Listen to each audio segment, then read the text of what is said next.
성령 강림 후 12번째 주일을 맞이하여서 오늘 갈대상자 교회라는 제목으로 여러분과 말씀 함께 나누기를 원합니다. 지난주에 우리가 나눈 말씀을 잠시 기억해 보시면 요셉이 원수와 같은 형들을 용서하는 장면에 대한 말씀입니다. 요셉이 감정이 없어서가 아니라 하나님의 더 큰 계획 안에 자신의 억울함과 감정을 녹여낼 수 있는 능력이 요셉에게 있었던 것이죠. 하나님께서 만들어 가실 거대한 하나님 나라에 자기가 쓰임받게 되었음을 고백하고 그 분노가 용서로 승화되는 아주 멋진 인격자의 모습, 또 하나님이 사용하시는 사람의 모습이 요셉의 삶에서 드러나 보여지게 됩니다. 하나님의 전체 계획을 깨달아 안다는 것은 보통 능력이 아닙니다. 하나님께서 하시려고 하는 일, 하나님께서 만들어가고자 하는 일을 전체 맥락을 꿰뚫어 볼 수 있다는 것, 저도 그런 능력이 하나님으로부터 주어지기를 사모하고 간절히 바라는 마음이 가득합니다. 또 지금처럼 굉장히 혼란스럽고 마치 한치 앞을 내다볼 수 없는 그런 상황 속에서 교회가 어떻게 존재해야 되는가, 오늘 말씀은 우리에게 그런 주제를 또 던져주고 있습니다. 조선시대 율곡 이 선생이 10만 양병설을 주장하였습니다. 선조에게 10만 명의 장병을 준비해야 됩니다. 왜냐하면 저 바다 건너 일본의 전국시대가 이제 끝이 나게 되면 어떤 한 사람이 열도를 다 제패하게 될 텐데 그 남는 에너지가 반드시 대륙을 향할 것입니다. 조선과 저 중국을 향할 것이기 때문에 반드시 우리나라는 10만 장병을 준비해야 됩니다 라고 간언하였지만 그의 그 위대한 계획은 수포로 돌아가게 되고 율곡이가 죽고 난 지 8년 뒤에 임진왜란이 발발하게 됩니다. 그러므로 전체 맥락을 꿰뚫어 볼 수 있는 능력, 더 나아가서 하나님이 하시고자 하는 계획을 꿰뚫어 볼 수 있는 능력은 우리에게 굉장히 중요하다. 또 이 시대에 반드시 필요한 영적인 능력이다. 우리가 이렇게 말할 수가 있겠습니다. 요셉이 하나님의 뜻을 간파한 대로 이스라엘 백성들은 70명이 시작이 되었으나 출애굽 당시에는 200만 명의 사람들로 불어나게 됩니다.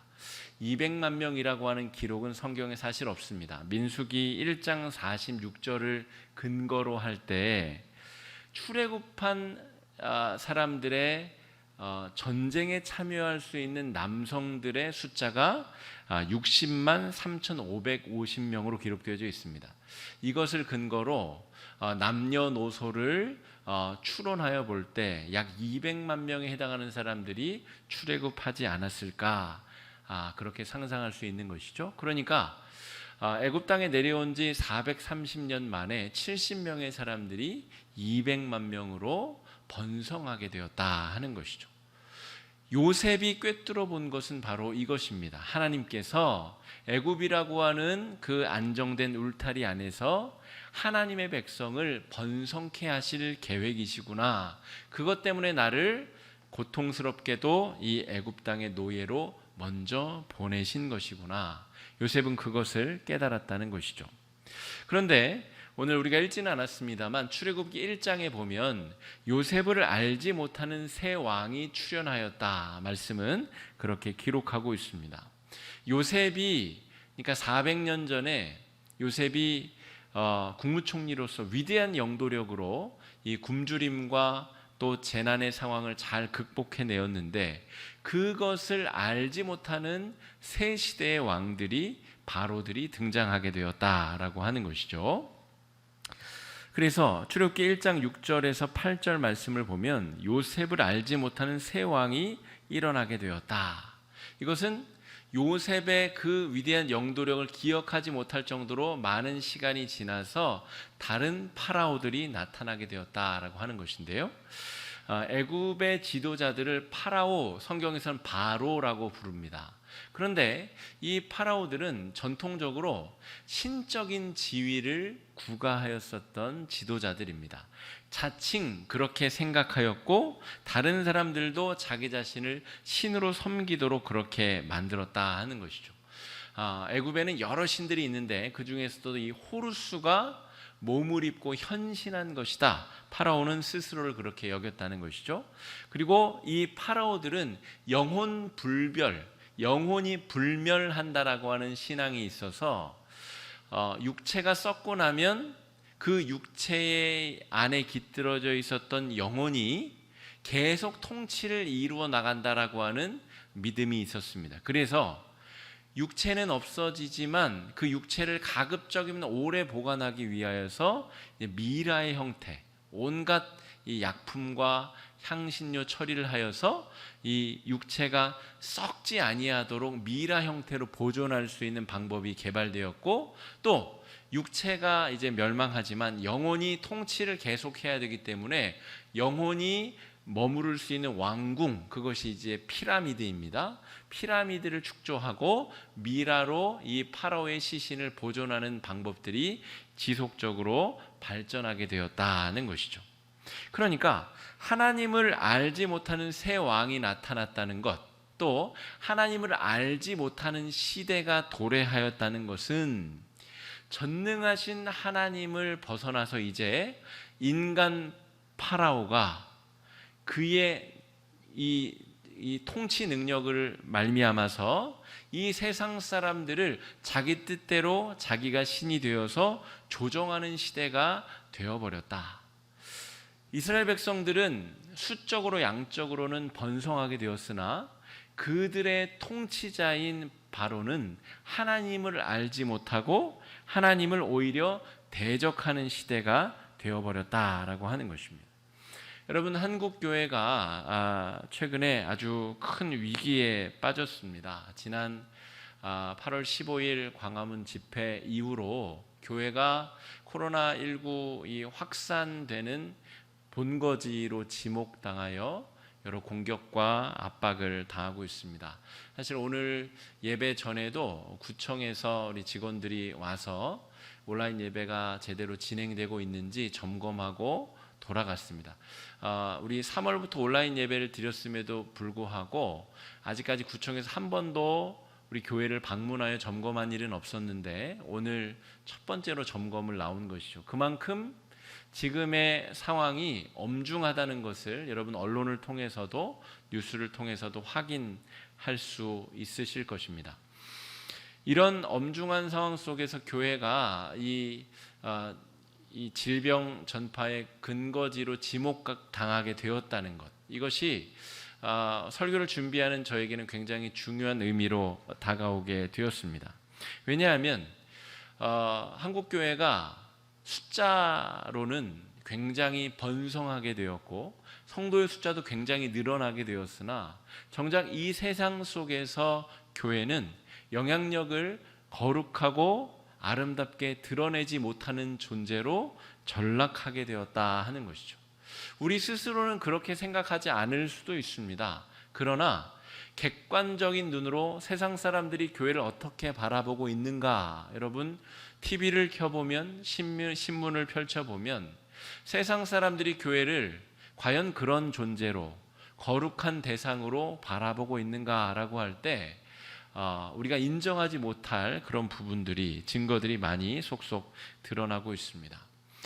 우리가 일제강점기를 겪을 때에 3.1 만세운동을 주도했었던 민족대표 33명 중에 16명이 그리스도인들이었습니다. 물론 그 중에는 이후에 친일 행각이 또 드러난 사람들도 있고, 또 3.1 만세운동이 벌어지는 그 현장에 실제로 기독교인 참가자들이, 민족대표들이 지각을 하거나 의도적으로 결석한 사람도 있었고, 또 길선주 목사님 같은 경우는 이 운동을 주도한 그런 목적 자체가 굉장히 소극적으로 또 역사적 판단이 내려지는 경우도 있습니다. 어쨌든 1919년 3.1 운동이 벌어질 때만 해도 기독교인의 전체 인구수에 비해서 기독교인의 영향력은 아주 막강하였다는 것이죠.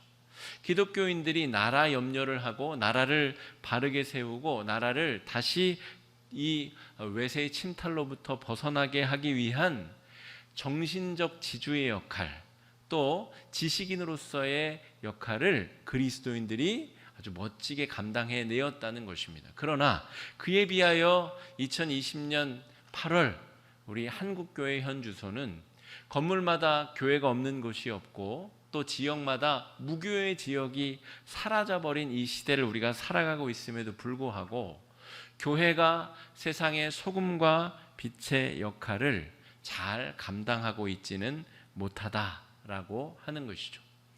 80년대 후반만 해도 무교회 지역이라는 곳이 있었습니다. 저는 90년대 중반에 대학에 들어갔는데, 신학교에 들어갔는데, 그때만 해도 저 지리산 자락에 무교회 지역에 전도하러 가자는 전도 운동이 있어서 저도 95년, 96년 저 지리산 자락에 저 산골에 전도하러 따라갔었던 적이 있습니다. 그러나 지금은 교회가 없는 지역이 없습니다. 성도들을 만나지 못할 곳이 없다는 것이죠. 그러나 정작 이렇게 부강해지고 또 수적으로 많아진 한국교회는 이 세상의 소금과 빛된 역할을 제대로 감당하고 있는가? 여러분, 우리 스스로를 잘 돌아봐야 될 시점이 되었다는 것이죠. 요셉을 알지 못하는 시대가 도래하였고 새 왕들이 도래하여서 이제 폭정을 일삼는 때, 악이 준동하는 시대를 교회가 통과하고 있다라고 하는 것을 우리가 영적으로 깨달아야 됩니다. 여러분, 요셉을 알지 못하는 새 왕들이 등장하자 바로는 폭정을 펼치기 시작합니다. 바로는 이스라엘 백성들을 더욱더 과중한 노동으로 몰아붙이고 또 사내 아이가 태어나면 죽이도록 하는 행정명령을 내리고 있다는 것이죠. 바로가 내린 이 폭정의 양상은 이 두 가지입니다. 노동을 저주스럽게 만드는 것. 본래 하나님께서 인간을 창조하시고 일거리 노동을 맡겨주셨습니다. 그것은 하나님이 하셨던 창조의 역사를 동참하게 하는 것. 그러니까 아담의 경우는 동물들의 이름을 짓는 것, 하나님이 창조하신 것 안에서 새로운 창조를 할 수 있는 기쁨이 노동의 본질이라는 것이죠. 그런데 바로는 그 거룩하고 신성한 노동을 사람을 학대하고 사람에게 고통을 주는 수단으로 사용하였다는 것이죠. 그리고 1장 말씀을 살펴보면 국고성 비돔과 라암셋을 짓도록 만드는데, 이것은 마치 창세기 11장에 바벨탑을 연상시키는 인간의 조형물, 건축물입니다. 그러므로 이스라엘 백성들에게 폭정을 일삼음으로 말미암아 자기 자신의 치적을 드러낼 수 있는 건축물을 만들게 하였다는 것이죠. 또 사람들을 고되게 하기 위하여 전혀 창조적인 기쁨과 하나님의 창조의 섭리를 닮아가는 그런 거룩한 노동이 아니라 사람을 죽이게 만드는 노동을 바로는 자행하였다는 것이죠. 두 번째는 살인입니다. 이스라엘 백성들의 숫자가 많아지자 남자 아이들을 죽이게 만드는 그런 살인을 이 바로가 저지르게 되었다는 것이죠. 그 과정 가운데서도 하나님은 하나님의 거룩한 구원의 계획을 조심스럽게 진행해 나가고 계십니다. 오늘 출애굽기 2장 1절에서 10절까지의 이 말씀은 하나님의 그 구원 계획이 이제 첫 발걸음을 떼는 그런 장면에 대한 기록입니다. 하나님께서는 전혀 인간들이 예상할 수 없는 방법으로 우리에게 구원의 계획을 펼쳐가고 계신다 하는 것이죠. 바꿔 말하면 여러분, 한국교회가 덩치도 커지고 또 사람도 많아졌지만, 가지고 있는 물적, 인적 재산은 많아졌지만 소금과 빛된 역할을 제대로 감당할 수 없을 만큼 우리 안에 본질을 놓쳐버리는 죄악이 관영하게 되었다는 것이죠. 그때 하나님께서는 교회를 그냥 방치하고 내버려 두시는 것이 아니라 폭정에 맞서 하나님께서는 악의 준동에 맞서 하나님의 백성을 다시 하나님의 백성답게 만드는 구원의 계획을 진행하고 계시다 하는 것입니다. 여러분, 하나님께서 하시고자 하는 이 계획의 본질을 꿰뚫어 보는 것이 오늘 우리가 말씀을 통해서 살펴야 될 중요한 주제다라고 말할 수가 있겠습니다. 하나님의 계획은 구체적으로 이 갈대 상자라는 것을 통해서 구체적으로 드러나게 됩니다. 레위인 한 명이 레위인 여자에게 장가들어서 아이를 낳게 됩니다. 그 아이의 이름이 모세이죠. 이 아이를 이미 낳았을 때에는 바로의 행정명령이 떨어졌을 때입니다. 사내아이가 태어나면 나일강에 던져서 죽게 하여라. 그런데 이 모세의 어머니 요게벳은 이 아이가 너무 잘생기기도 하였고 아이를 죽음으로 내던질 수가 없었던 것이죠. 그래서 석 달을 숨겨서 키웁니다. 여러분, 나중에 출애굽기를 읽다 보면 이해가 안 되는 장면이 나타나게 됩니다. 6장쯤 가게 되면 이제 또 이 모세의 족보가 나오면서 이 요게벳이라고 하는 여인에게 형제 둘, 그러니까 남자아이 둘, 여자아이 하나가 있음을 기록됩니다. 그러니까 모세의 형이 존재하였다는 것이죠. 그러면 그 아론은 어떻게 죽음을 피했을까? 이런 어떤 질문이 남게 됩니다. 그러니까 이 죽음의 행정명령이 그 아론의 출생과 모세의 출생 사이에 펼쳐진 것이 아닌가 이렇게 추론할 수 있고요. 또 이 갓난아기는 더군다나 이 숨겨서 키울 수 없는, 그러나 이미 아론의 경우는 숨겨서 키울 수 있을 만큼 성장하였을 그런 가능성도 추론할 수 있는 것이죠. 근데 어쨌든 석 달을 숨겼으나 더 이상 숨길 수가 없어서 아이를 갈대 상자에 태워서 보냈다. 나일강에 떠내려 보냈다 하는 것입니다. 아마 갈대 상자가 이렇게 생기지 않았을까 싶습니다. 갈대를 얼기설기 만들어서 바구니를 만드는데 그러면 분명히 빈틈이 생기기 때문에 역청과 진흙을 이겨서 물이 새지 못하도록 그렇게 메꾸어서 아이를 저기에 태워서 나일강에 떠내려 보냈다라고 하는 것이죠. 여러분, 요게벳이 저것을 통하여서 모세가 이 이집트, 이 애굽 왕궁의 왕자가 되게 하겠다 그런 계획을 세우고 저렇게 하였을까요? 그런다고 해서 그게 뜻대로 될 가능성이 100만 분의 1이라도 있었을까요?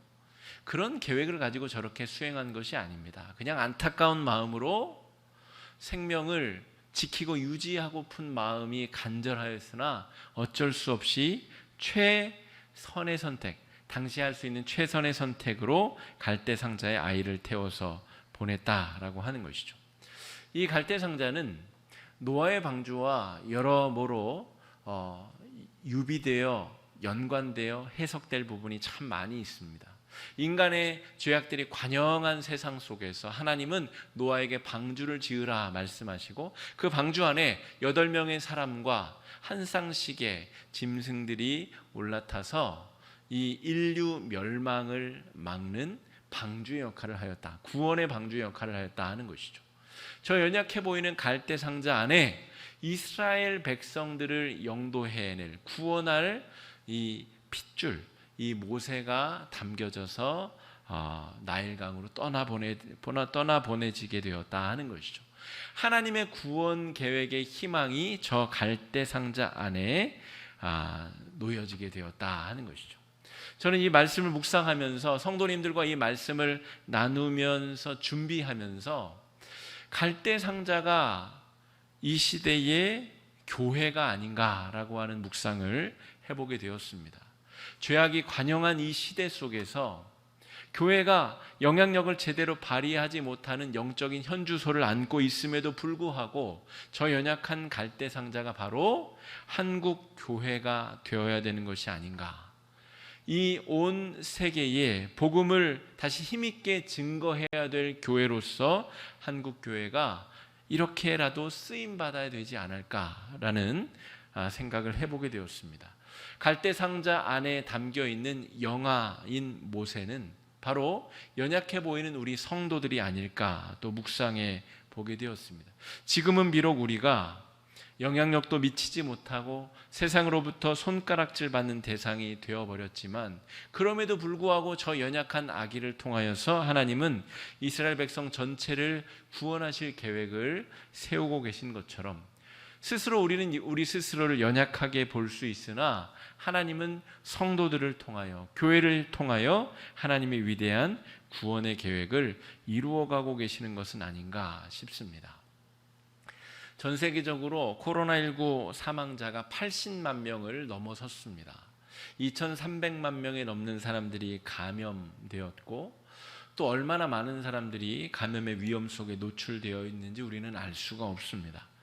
지구온난화로 말미암아서 저 북극의 빙하들이 녹아내리고 있고, 시베리아에서는 사람들이 비키니를 입고 일광욕을 즐기고 있으며, 또 많은 곳에서 폭우와 또 기근과 환란들이 펼쳐지고 있습니다. 장마의 이 고통이 아직 끝나지도 않았음에도 불구하고 돌아오는 주중에 또 거대한 태풍이 올라온다고 합니다. 이런 여러 가지 재난에 대하여서 여러분, 우리는 교회는, 성도는 어떤 정체성을 가지고 하나님 앞에 서야 하는가 하는 것이죠.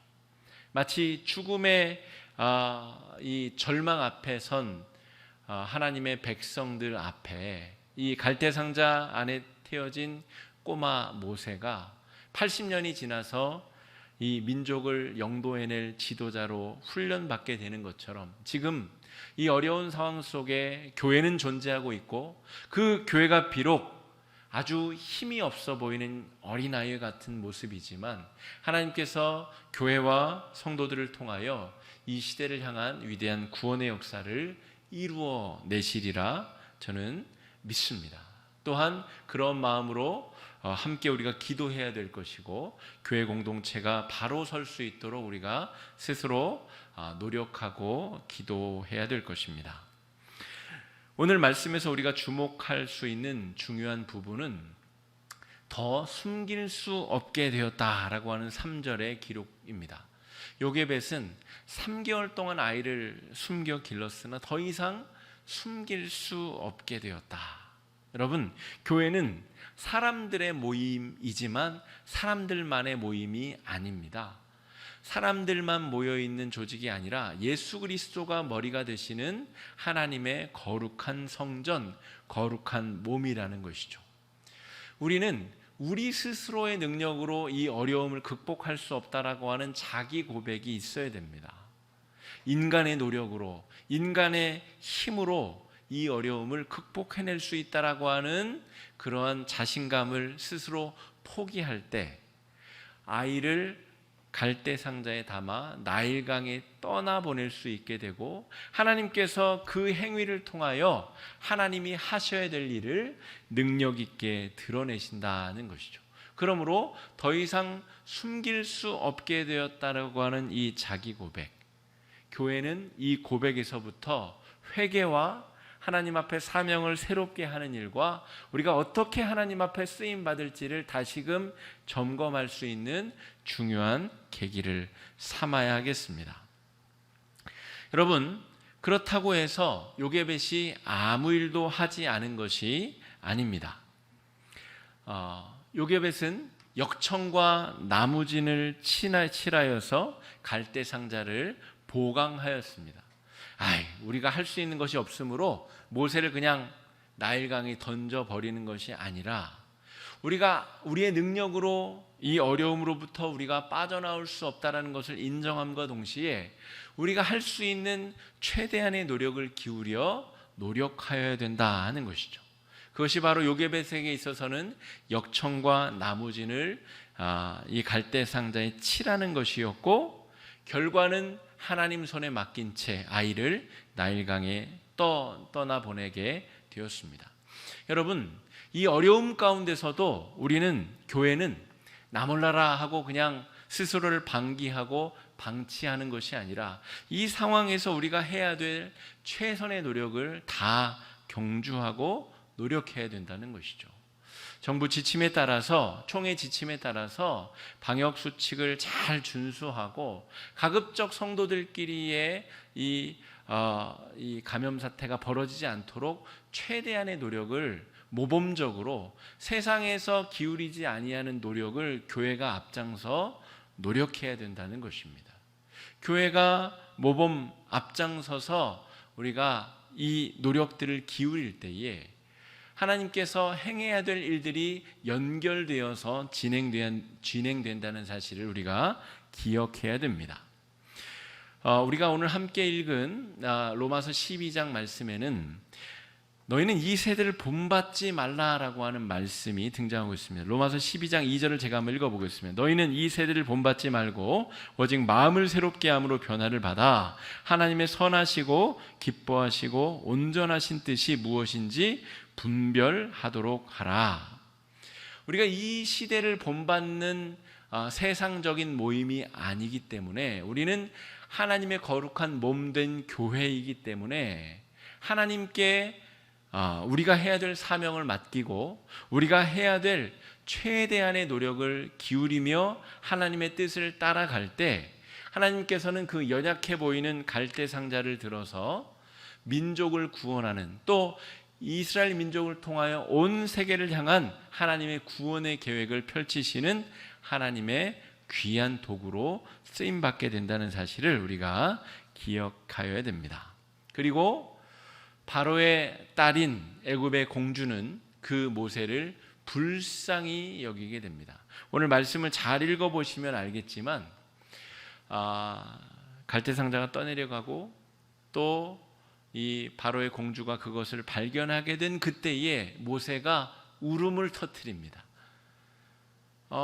모세가 생긋생긋 웃고 있을 수도 있고 아니면 다른 상황이 펼쳐져 있을 수도 있는데 때마침 모세가 울음을 터뜨리는 것이죠. 그 상황이 바로의 딸 애굽 공주의 마음을 움직였던 것 같습니다. 그를 불쌍히 여겼다. 6절 말씀은 오늘 그렇게 기록하고 있습니다. 여러분, 이런 우연과 같은 우연들이 반복하여서 모세라고 하는 위대한 인물이 성장하게 된다는 것을 여러분 바라볼 때에 하나님께서 하시고자 하는 계획에 우리가 쓰임 받는다는 것이 어떠한 의미가 있는가? 여러분, 우리는 하나님께서 하실 위대한 일에 우리가 쓰임 받도록 우리 스스로를 잘 준비할 수 있어야 되겠습니다. 지금은 비록 세상으로부터 손가락질 받고 있지만 교회가 겸비하고 또 회개하고 하나님 앞에 바로 서려고 하는 노력을 게을리하지 아니하면 하나님께서 여러 가지 상황들을 하나님의 뜻대로 움직이셔서 다시금 교회를 교회되게, 성도를 성도답게 만드시는 구원의 역사를 하나님께서 이루어 가실 줄로 믿습니다. 모세의 이름은 물에서 건져낸 자라고 하는 뜻입니다. 이 말 자체가 은혜로 존재하는 자라는 뜻입니다. 죽을 수밖에 없었는데 하나님이 물에서 건져내셨다라고 하는 것이죠. 여러분, 우리 모두는 바로 모세들입니다. 예수님의 십자가의 보혈로 가까스로 구원받은 사람들, 우리 성도들의 정체성은 모두 물에서 건져냄 받은 자라고 하는 것이죠. 이 사람이 80년 뒤에 무슨 일을 행하죠? 홍해를 갈라서 물을 갈라내는 사람으로 쓰임받게 된다는 것이죠.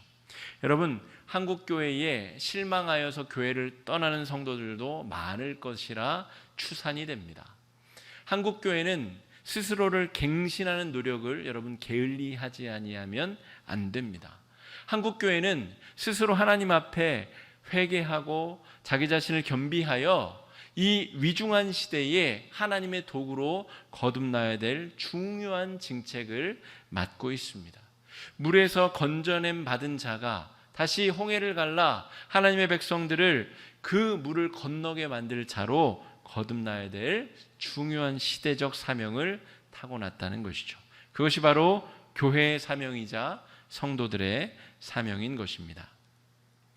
여러분, 다가오는 한 주간의 삶, 하나님을 아는 자다운 삶을 살아낼 수 있도록 여러분 애써 주시기 바랍니다.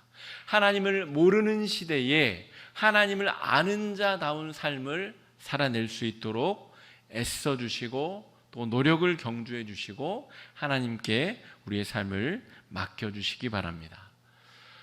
회개와 중보기도와 영적 예배의 삶으로 하나님 앞에 드려질 수 있는 귀한 한 주간의 삶이 되실 수 있기를 간절히 축복합니다.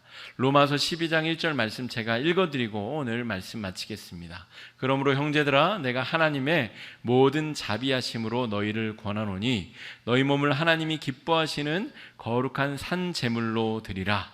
이는 너희가 드릴 영적 예배니라. 다가오는 한 주간의 삶도 하나님의 귀한 섭리 가운데 승리하실 수 있는 성도님들 되시기를 간절히 축복합니다. 이 시간에 우리 말씀을 의지하여서 함께 각 가정에 계시지만 마음을 합쳐 함께 기도하도록 하겠습니다. 기도하실 때 주님, 이 위중한 시대에 교회가 교회의 사명을 다시금 깨닫게 하여 주시고 성도가 성도로 다시금 거듭나는 귀한 은혜가 있게 해달라고, 그리하여서 이 위중한 시대 가운데 하나님의 거룩한 구원의 계획을 성취할 수 있는 주체로서 교회와 성도들이 새롭게 쓰임받을 수 있게 해달라고 이 시간에 마음과 뜻을 합하여 함께 기도하며 나아가겠습니다. 기도하겠습니다.